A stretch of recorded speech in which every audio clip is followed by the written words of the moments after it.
పితుకుపప్పు curry అండి. ఇక్కడ Rayalaseema special అండి. ఇక్కడ రాయలసీమ వాళ్ళకైతే ప్రతి ఒక్కరికి తెలుసు ఈ పప్పు పితుకుపప్పు అంటే. ఇది ఎలా చేసుకోవాలంటే అనపగింజలని 4 hours నానపెట్టుకొని ఒత్తేసుకుంటే ఈ పప్పు ఈజీగా వచ్చేస్తుందండి. ఇప్పుడు మనము పితుకుపప్పుని ఎలా చేసుకోవాలో చూద్దాము. ఇది పూరీలేకి దోశలేకి చాలా టేస్టీగా ఉంటుందండి. ఇప్పుడు మనము ఎలా చేయాలో చూద్దాం. ఒత్తుకున్న పితుకుపప్పుని తీసుకున్నాము. 1 kg పితిపప్పు,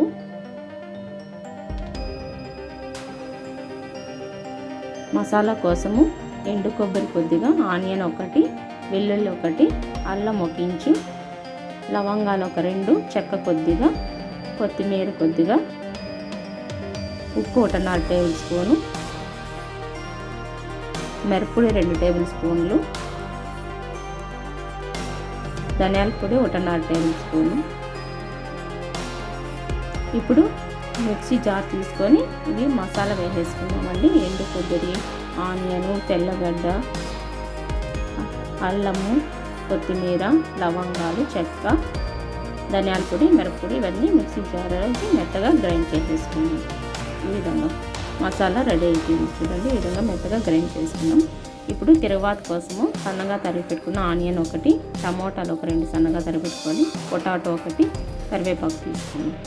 ఇప్పుడు స్టవ్ పైన గిన్నె పెట్టుకొని కొద్దిగా ఆయిల్ వేసుకున్నాం. ఆయిల్ కాగిన తర్వాత ఆవాలు, జీలకర్ర, కరివేపాకు, సన్నగా తరిగి పెట్టుకున్న ఆనియన్స్ వేసుకొని వేయించుకున్నాం.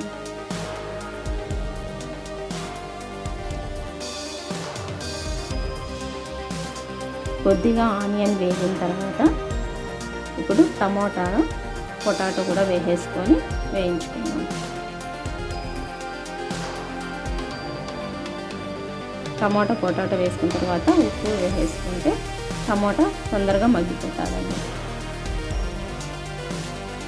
ఇప్పుడు పసుపు కూడా 1 టేబుల్ స్పూన్ వేసుకొని బాగా మిక్స్ చేసుకున్నాం. ఇప్పుడు టమాటా బాగా మెత్తగా మగ్గేంత వరకు వేయించుకొని ఇప్పుడు ఒత్తుకున్న పితిపప్పును కూడా వేసేసుకున్నాం. టమాటా మగ్గింది కదండి. ఇప్పుడు పితిపప్పు వేసేసుకొని బాగా మిక్స్ చేసేసుకున్నాం.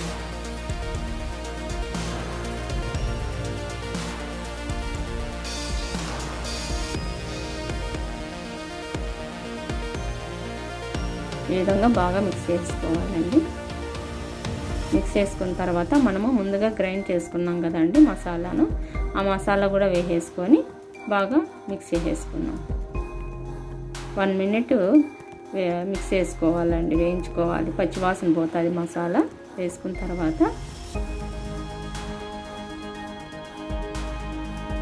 ఈ విధంగా బాగా మిక్స్ చేసుకోవాలి. ఇప్పుడు 2 గ్లాసులు వాటర్ వేసేసుకొని మూత పెట్టుకొని 10 minutes ఉడకబెట్టుకున్నామండి. తొందరగానే ఉడికిపోతుంది. లేత పప్పు కాబట్టి పచ్చిది తొందరగా ఉడికిపోతుంది.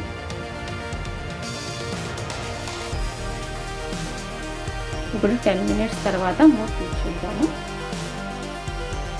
కర్రీ బాగా రెడీ అయిపోయిందండి. ఇప్పుడు పప్పు కూడా బాగా మెత్తగా ఉడికిపోయింది. పప్పు అట్లా చెదిరినట్టు అయింది కదండి.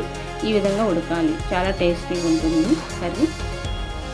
ఇప్పుడు స్టవ్ ఆఫ్ చేసేసుకొని సర్వింగ్ బౌల్లోకి తీసేసుకున్నాం. అంతే అండి, ఎంత ఈజీగా పితిపప్పు కర్రీ రెడీ అయిపోయింది. మీరు కూడా ఒకసారి ట్రై చేయండి.